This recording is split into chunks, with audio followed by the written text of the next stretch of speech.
Hi, welcome to the Other Worlds podcast. I'm Martin. I'm Helen. And I'm Dave. Welcome again if you have listened before or if you've watched before. Thanks for joining us. If you haven't, where have you been? Go back and watch the others. Yeah, you stalkers.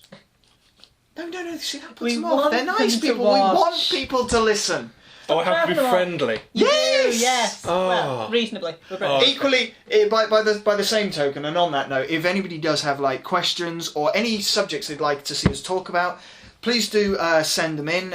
We will have an email in the description for you to do that, or on our website, which is twfproductions.co.uk or thewritersforum.org.uk. Both of them lead you to the same place, so it's fine. I will probably settle on one of those once we've recorded a few more of these. Yes. I'm being a bit crazy there. Anyway, we're here again to talk about something rather sort of geeky, I suppose, something that we all enjoy. That's the whole point, really, isn't it? Yeah, kind of, yeah. Otherworlds should give it away by now, listeners. Yeah. You know, if you're here probably because you enjoy other types of worlds as we do. So, our audience wants to write fantasy. Mm-hmm. This is the challenge we've set ourselves. How can we help audience members write fantasy? Specifically, how can we help them write mythological creatures? What do we think about mythological creatures? What would we describe as a mythological or a fantasy creature?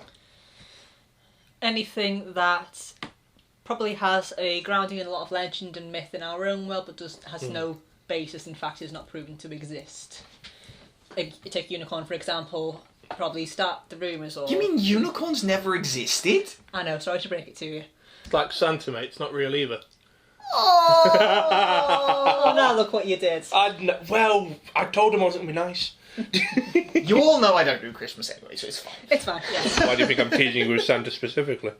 Well, there we go.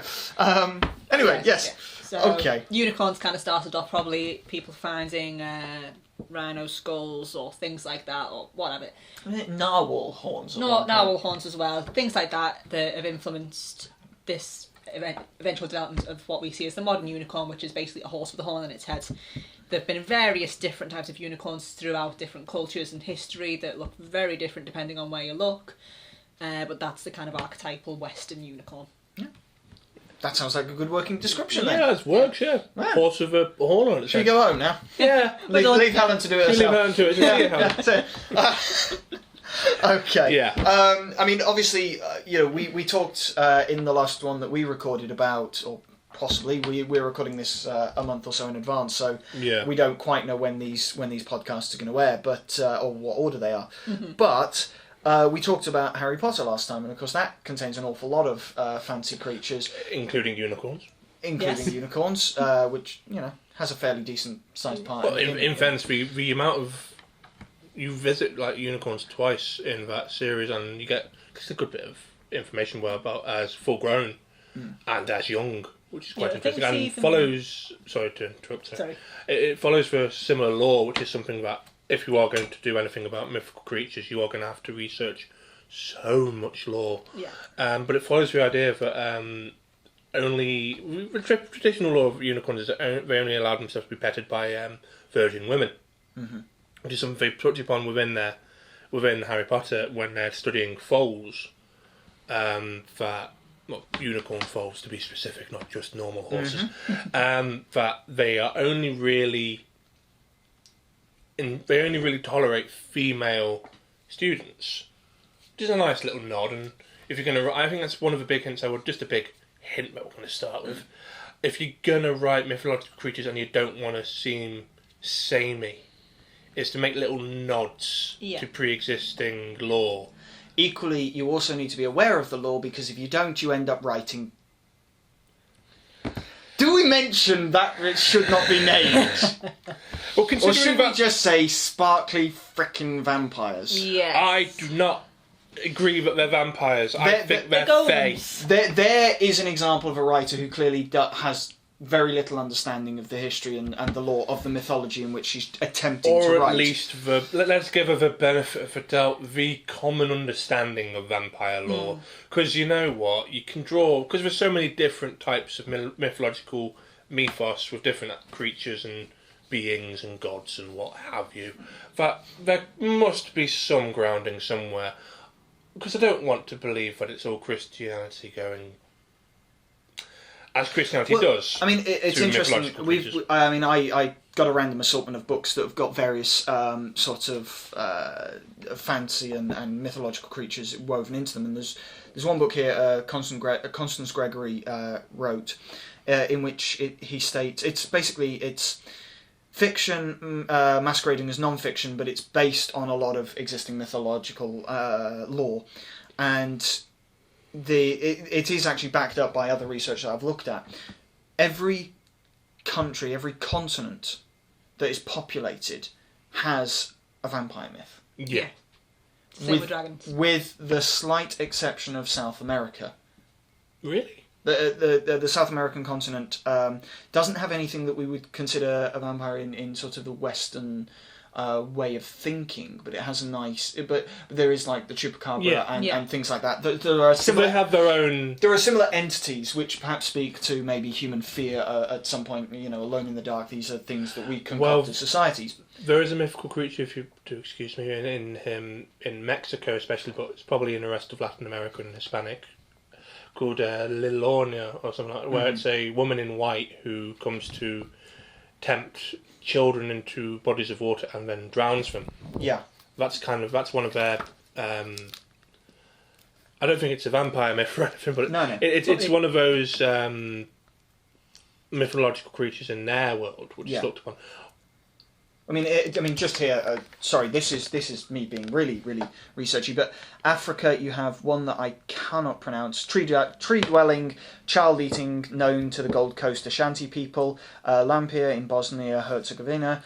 The more of the traditional thing we would see. Bulgaria, China, the Shaanxi, white or green-haired vampire. I apologise if I've pronounced that wrong, by the way.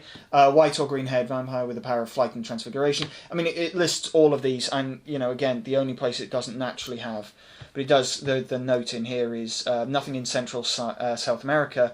Check out chupacabra, the great sucker, a beast in Puerto Rico, Mexico, and Brazil. That's actually goat sucker, not great sucker. Goat. Oh, thank you. Yes. Yeah, goat. Yes. Misreading, clearly, because I'm reading on the fly. But it's also handwriting. Yeah. Yeah. But the point is, there is nothing in... I mean, this is actually... it's called the Watcher's Handbook, and it's actually really an interesting read for those who haven't, and I'll put a link in descriptions to it. But it does highlight to me, if you read anything that's got any kind of lore or history, Stephanie and I didn't really have a clue about the lore that went before her. Or if she did, she wanted to completely reject it, and that does say something to when you're writing about mythological creatures. Audiences have an expectation. Yeah. I think saying that the only place that doesn't have a vampire myth specifically, as we would say it, is... as we would understand it. As we would understand it, is Central Southern America. Yet in her books, the big kind of solution to their problem in the fourth book is a half vampire that they found in one of the Southern American countries. I will admit I've not read that far. Actually, also in the Dresden Files, which we will be coming back to. Oh yes. The Red Court vampires, which are kind of similar to what you'd expect from your typical vampire myth from Europe. Their base of operations is in Mexico at Chichen Itza. So I think for the idea there that because obviously as there are no law, Butcher himself has gone. Well, what if they were the Mayan or Aztec gods? Oh right, okay. Because obviously they had blood sacrifice. Yeah. You touch on that. I think in there was a series that Amanda Tapping was in. It was an internet series first, and then it went to sci-fi. Sanctuary. I don't know if you saw it. I've heard of that. Very, very urban fiction, set in sort of a world like ours, but you can't quite recognise where it is. So it's either it's presumed it's in the future or what have you. And you have Nikola Tesla, who is actually a vampire and what have you. That's pretty cool. It gives a good explanation of why he's so well versed and knowledgeable. But yeah. I lost my thread. What I was going to say, what I was going to lead into, I did have a nice segue, but my segues seem to have dried up at some point. But I was going to talk about how it perhaps it's odd of us to criticise somebody who's trying to create a different version of an existing mythological creature in sort of vampires in the case of Twilight, when you've got elves. Yeah. Which are so widely, and I mean, I'm sure we'll get onto Butcher here again at some point, and no doubt Harry Potter as well. Yeah. And I would hope J.R.R. Tolkien. Well, it's the first thing that comes to mind for me is always Legolas when I think of elves. Actually, you say that's kind of like the archetypal Western version of an elf. That is one version of looking at them. But if you look at Jim Butcher. And also just basic history and mythology, they are very Celtic different. myth, especially. Celtic myth, yes. Yeah, and I mean the origins of the elves were not. You look at Elves and the Shoemaker, you're closer. Than J.R.R. Tolkien is. You're still not quite there. Yeah. Nowhere near. But I would interestingly argue that J.K. Rowling got closer. Yeah. With things like the Adoptees, you mean? Because the little spiritual helpers and sort of thing. There's some truly scary magic in Harry Potter, in fairness. Well, but this is the point. There's kind of that's accepted by most people. Nobody went, oh no, that's not what elves are. And equally, nobody in Jim Butcher have gone, well, that's not what elves are. Or that's not what fairies are. And I mean, Jim Butcher, when he's talking about fairies, that's a whole another story. Interestingly, with Rowling as well, they're just kind of crossing different types of mythological creature and giving them different names. Because with the house elves, they are in a similar branch in a way to the Elves and the Shoemaker in that they help humans and that. But with the Elves and the Shoemaker, it's on their terms. With house elves, it's very different, and they do not fit the view we have of elves typically. In a way, description-wise, they're almost a bit more like goblins or something similar. Yeah. Which she has goblins as well. But then all these things follow common roots and common ancestry anyway. If you read enough mythology, it crops up again and again. Jar as much with how elves are portrayed across multiple things, and I think that's because of the key term of the Fae. And fairy realms, that especially in the Dresden Files, but also in other pieces of work. There's a series set in Elizabethan England, with Dr. Dee and all that, and all the basically Tudor period England, and they have Fae in there as well. And it's not so much a matter of Fae or elves. Fae is a blanket term. Yeah. Even in the Dresden Files, which I will keep going on about, I apologise. No. It's a centaurs and unicorns and basically anything from the world that they call the Never Never, which is basically next to our world, but there's a magical divider, as it were. They are Fae because Fae is a nation. So there's different interpretations. There is very much, though. I mentioned sort of shared ancestry. There is very much that idea of that other world. I mean, I read for a project I was involved in, and I was lucky enough to be invited to take part in. I read the Puckapook's Hill, which is a really interesting book in that you have two children out in hills or in fields, basically rehearsing their version of Midsummer Night's Dream. And Puck appears and takes them through the entire of English history. Oh, wow. But he appears from his hills. The reason it's called Puckapook's Hill is because they're rehearsing out near Pook's Hill. Of course, time being what it is, history being what it is, memories being what it is, people forget why it's called Pook's Hill, because it's Puck's Hill. And, he comes from this other place, and you get that in Shakespeare and what have you. There is that very strong connection there with elves, fairies, that entire, goblins even, that entire section almost of mythological creatures. They're very like us, but they're not quite. There's something else about them. There's something special. There's something other. Yeah.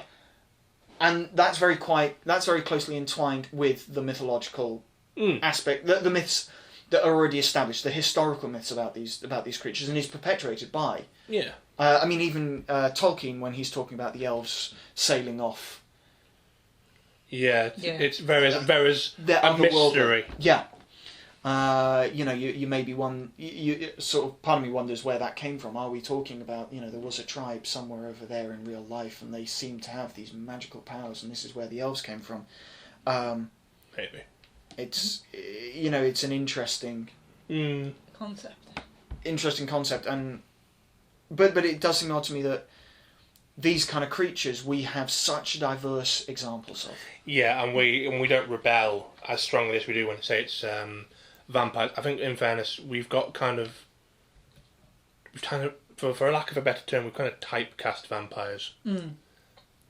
And yet, you if you look at sort of 90s into the early 2000s, you look at some of the most popular versions of those myths portrayed by Anne Rice, who is extremely popular in how many books she sold, and even now she continues to sell quite a number of books and has a good following.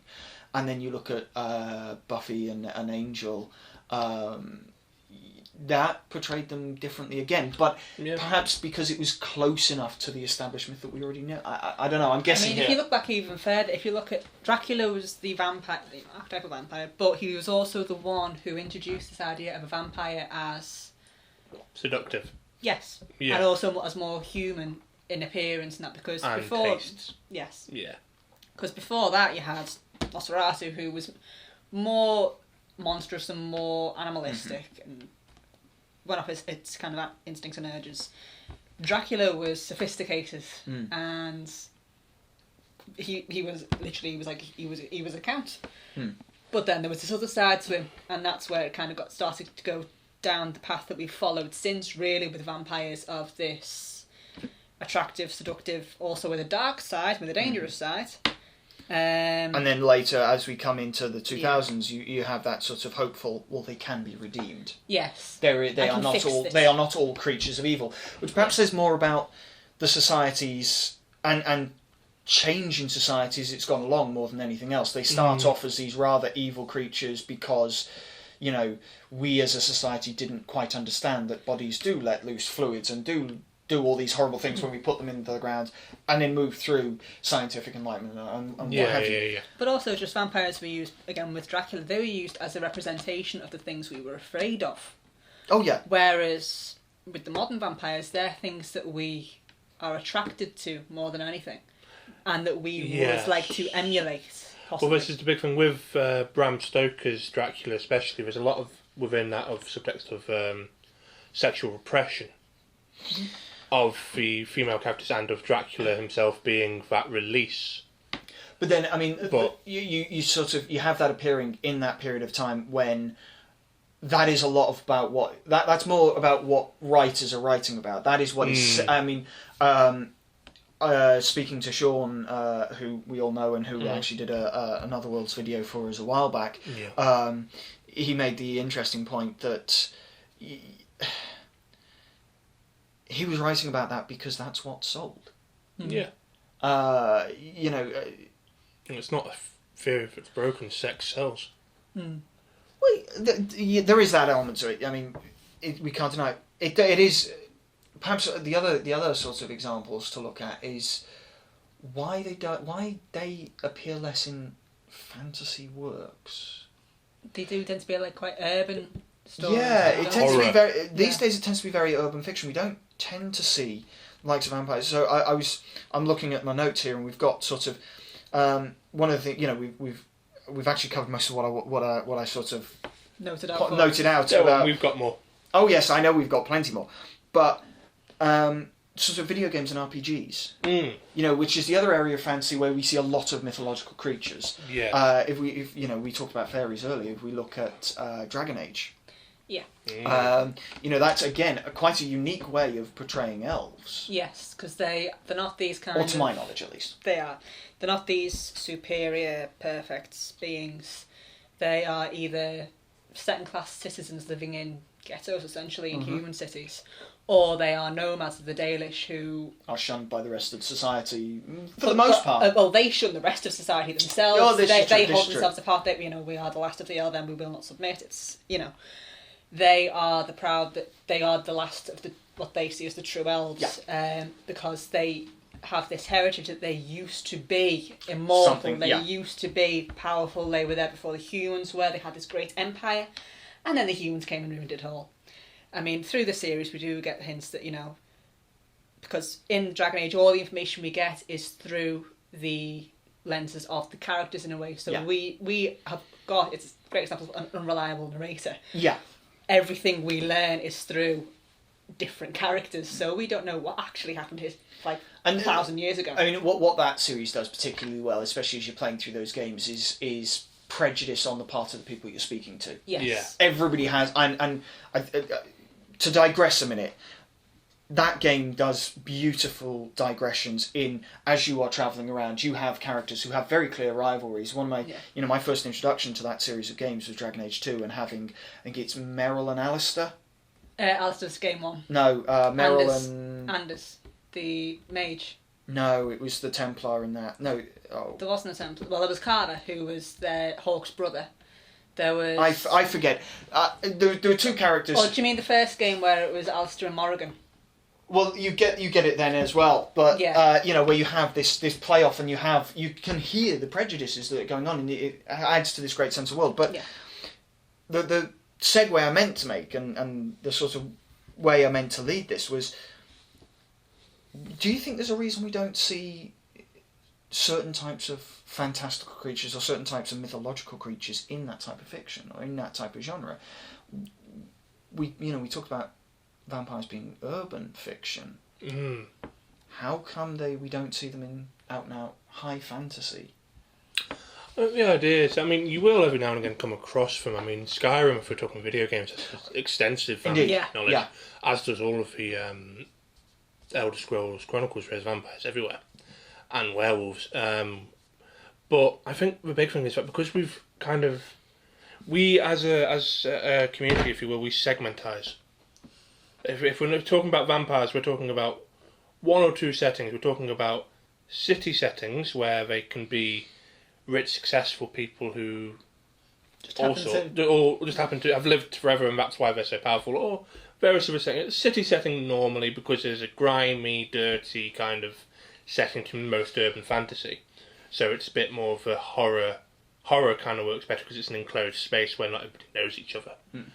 And then you have it in out and out vampire novels where they might be in a bit more us and them sort of scenario where it's racial undertones might be a thing. You have almost the closed worlds and the open worlds that are quite clear. You do get those worlds where these creatures do exist, but not everybody knows about them, and then you have the idea that they are myths, but people know that they exist. There are suspicions. We know they exist up in that castle up there. Yeah, or that in tends that to big be more mansion, of a. I refer to them as the Hammer segment of mythological creatures. Werewolves, not vampires. to deride Hammer, of course. No, not at all. But it's when you think of Hammer movies, you think of werewolves, of Wolfman specifically. Vampires, Frankenstein's monsters, ghosts, the mummy, that sort of thing, and then you have kind of Halloween-y, more I think more Western mythos than anything, and then you have not everything else, but then it's kind of like these are the ones that everybody knows about, because eventually you could walk down, talk to a member of the street, and they'll know who Dracula is. They'll know what werewolves are, and then you'll have a bit more of an obscure thing, like unless you've got people who are into Greek myths, you'll have come across things that, like Helen and myself, and probably most of us, to be honest. Because obviously, as long moving along with subject of mythological creatures, of course, we're going to talk forever about vampires if we're not careful. Well, yeah. But we've also got the idea of old gods. And things like kelpies, etc. Kelpies, very wide. Yeah. And then you have the further from that, the dilution of sort of divine bloodlines almost into mythological creatures, demigods, and so on. And this is where powers are, these supernatural powers are gained and what have you. So I mean, we could genuinely talk for hours probably on different categories of mythology and mythological creatures. No doubt we will come back to this at some point in the future. What perhaps maybe where we should go with this then is, where would you start as a writer? You want to write something high fantasy, or you want to include, say, a little known mythological creature in your work. Where would you start? Well, I just mentioned kelpies. doing like a short story or what's probably going to end up in Were novella. you working on that when we were in uni? I was. Yeah, see, It still hasn't finished. Yeah. fair enough. No, great work takes a while, but yeah. Sorry, I vague memory. Go on. Yeah, but I'm not actually using a Kelpie in it. Because as I did my more research, which is the main thing if you want to do something new or something little known, you need to do your research. I looked at what I thought was a Kelpie, and it turns out that Kelpies tend to inhabit rivers more than anything else, whereas my setting was a loch, which tends to be inhabited more by, and I'm probably going to pronounce this wrong, an Ikwishka, which is it's very similar to a Kelpie, but it inhabits like lochs and bodies of water rather than running water. So you didn't go with the Loch Ness monster, great big player. No, I am going to reference that though because that is a bit too obvious, and also Nessigens tends to be like a kind of yes. police. I was joking about that one. I am going to reference that though as that crazy bugger in Loch Ness. Yeah. Who likes being a plesiosaur rather than a horse. And being seen, yeah. Yes. End of damage. And I personally, I write. I'm working on a series which actually, funnily enough, deals with old mythological creatures coming back to prominence out of bitterness and anger. And currently working on the idea of demons, and one of my main characters is half angel. I'll be looking into Christianity quite a good bit. And my advice, if you're going to if you want to write high fantasy and you want to write about a particular monster or a creature, pick one that you find so fascinating that you can easily read about. And if you can't think of one, look at some of the pre-existing work that comes before you. That is in our culture. If all else fails, I would actually advise, if you've got relatives who have some old stories about things from their childhood, and if all else fails, you can go back to ghosts. But and if you haven't got any books, while they still exist, libraries. Yes, we are writers here. Let's be supporting of our libraries, because God knows we need them. And if we let them all be closed, that would be a terrible crime. So, libraries, great resources, especially older ones. A lot of older libraries. I know there's a library here on Wirral, where I live, that has a vast archive. It's just you need to ask for that. You need to ask them to look, and there are, it's like Liverpool Museum. There are more archives than there are on show. It's some insanely large percentage is buried in archives than what's on show, and that can be a great resource for you to tap. I was about to bring up Liverpool Central Library.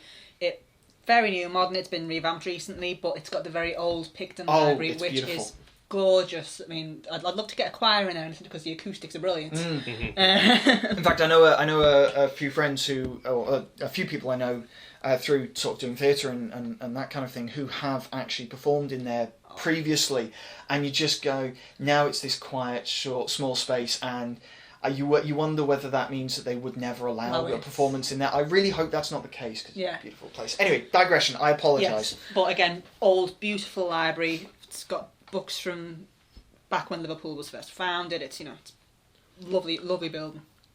And of course, the other thing that those can help, just to carry on the digression for a minute, is setting. Yes. Something like the Picton. Think about the Picton, and even the Hornby. As you go through from the Picton, you've got the Hornby Library there as well. That's a terrific setting.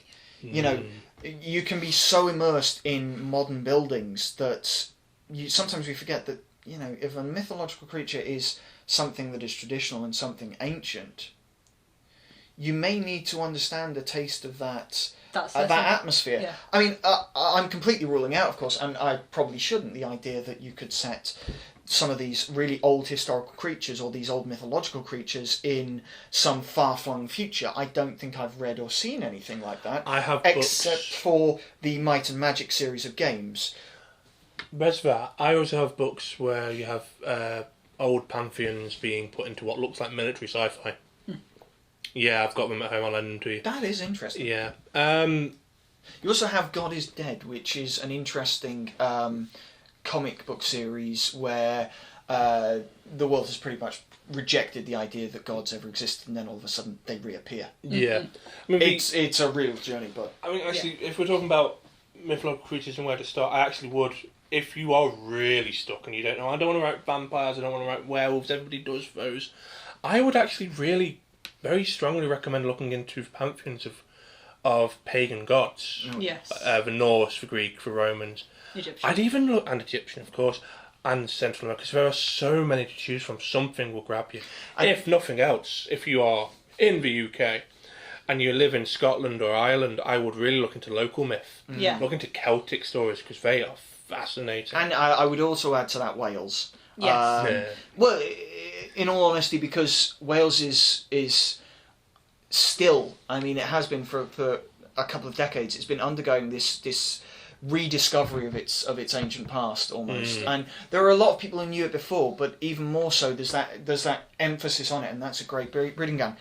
You also mentioned Central America, but the cultures of the Mesoamerica are.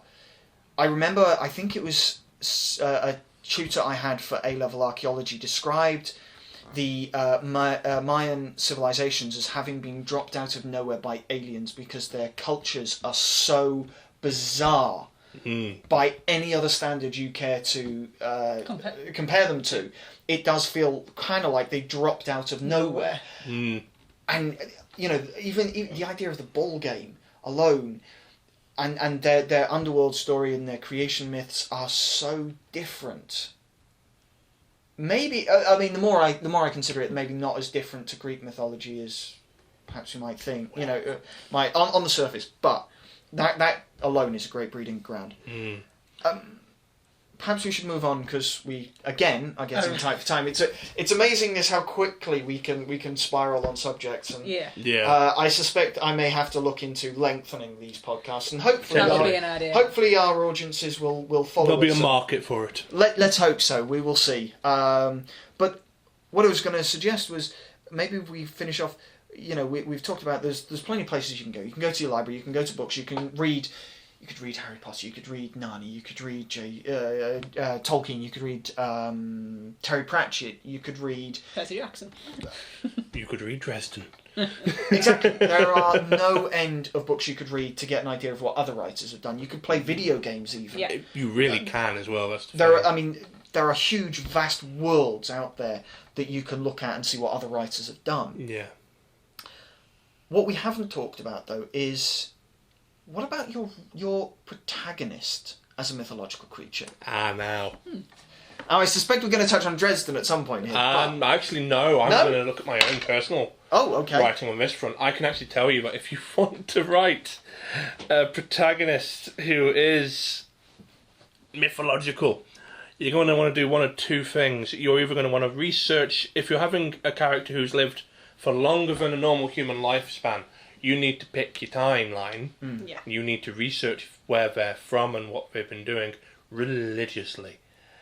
Otherwise, you're going to come into the same problems I had, where you're not going to be able to make them relatable, unless you are a much better writer than me, which I'm sure some of you are. But I would be careful. And instantly, I thought of another mythological creature, but it's only mythological in the sense it's become sort of part of our community heritage. The Doctor. You could make an argument for the Doctor as a mythological creature. Yes. Well, he is an alien. Well, exactly, and the writers have had to create human companions as a way of having a window into that world, having something to latch onto. Yeah, that's something I had to develop with my own work, where I kind of realised I had the idea originally that maybe I should give him a human counterpart who's a friend who is basically the same as the companion to the Doctor. But then I kind of found, what I've personally found quite interesting is to write these massively old mythological creatures from the eyes of a young person. It's been done repeatedly, of course, but normally they're trying to kill them. What if they're friends? Don't you have to avoid the sense of awe that exists there? Because, yes. I mean, again, I don't know why sort of Doctor Who springs to mind, but again, there are people who are, let's face it, a bit annoyed with some of the companions because they have had that sense of awe. So, is that something you need to avoid? Is that something that's necessary? I think it depends on where you're going with that character. If they are going to be around for a long time, it is like any kind of friendship when you make a friend with somebody who's really cool. at first. Now, they may remain cool, but the shine will wear off, and that's not necessarily a bad thing. Actually, sometimes it's better. Their feet their feet stink wherever they go because they wear really old, smelly shoes, and that's what really constantly grates on your companion. They eat food which nobody has eaten since the Victorian period or something like that. It's these little tricks about making your supernatural characters human. Because just think, if they're going to be relatable, they need to have some human aspects. They need to be human in some form. They will, unless they've something so outlandish, and that's what you're going for. That's just like, this is so other. You're not meant to get it. To make it relatable, and it's one of the great things of most fantasy fiction. These creatures are either, like elves in certain circumstances are just out there. You don't know what on earth is going on.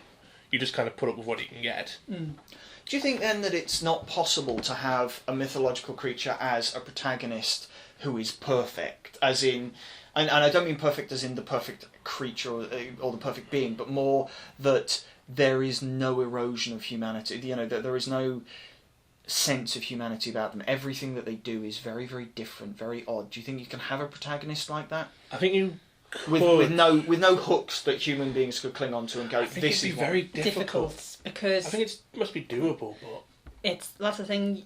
If they're the protagonist, particularly if they're like the point of view character, you're going to need something that the readers can have to give your readers a reason to keep on reading.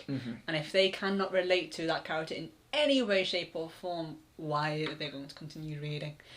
Which I think is why in a lot of circumstances when you do have mythological creatures as a main character, they're not the protagonist, they're the deuteragonist. Or they're at least on equal terms, but the human is the viewpoint character.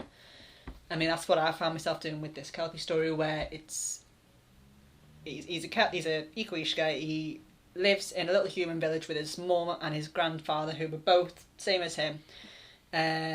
Village has no idea what they're living alongside, but they have normal human lifespans. He grows up, but the human that he runs into, it's through her viewpoint, and it's like she doesn't really have that sense of awe. It's like, what, you turn into a horse? You ran into a horse who tried to bite me. It's it's grounding it in not even just human, but just like normal reactions. Have your human be able to go. You can understand. You can understand why the character is sad because they've just lost somebody who they care about. Well, I think we should probably start to wrap this up. But perhaps before we do, a suggestion of a book that contains a particularly good example of a mythological creature. How's that? Yeah. Ooh, I think now. This isn't one creature in particular, but I would say the Percy Jackson series just for how it plays with the conventions of the mythological creature that shows up.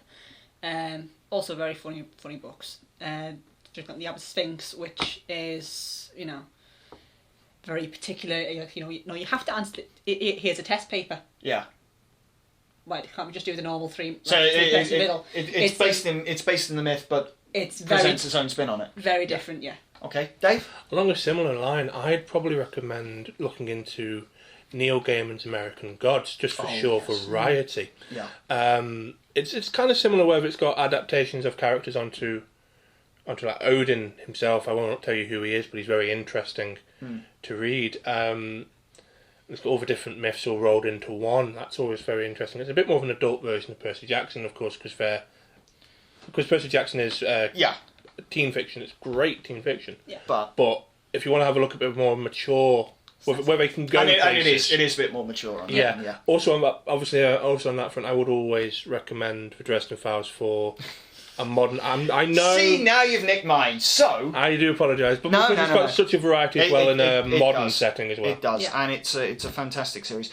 I suppose then, as you've nicked mine, I'm going to cheat, and I'm going to suggest go and play the Dragon Age series of games because it is a spectacular series that has some brilliant world building in. I think that will do us for now. Okay. Again, thanks for listening or watching if you have been. Like, subscribe, that kind of stuff is all helpful to us. If you want to get in touch, there's emails in the description, and tell us even if we're doing something wrong or saying something wrong. That will help too. So for now, thanks. I've been Martin. I've been Helen. I've been Dave.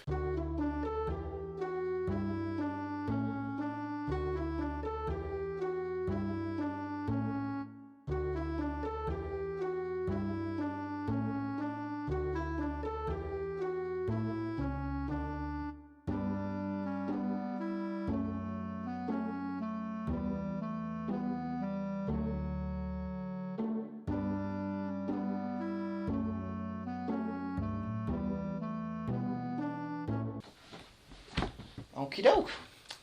Huzzah. Probably going to get quite a few comments on that about you pronounced so and so wrong. Probably, but that's Why do you fine. hate Twilight?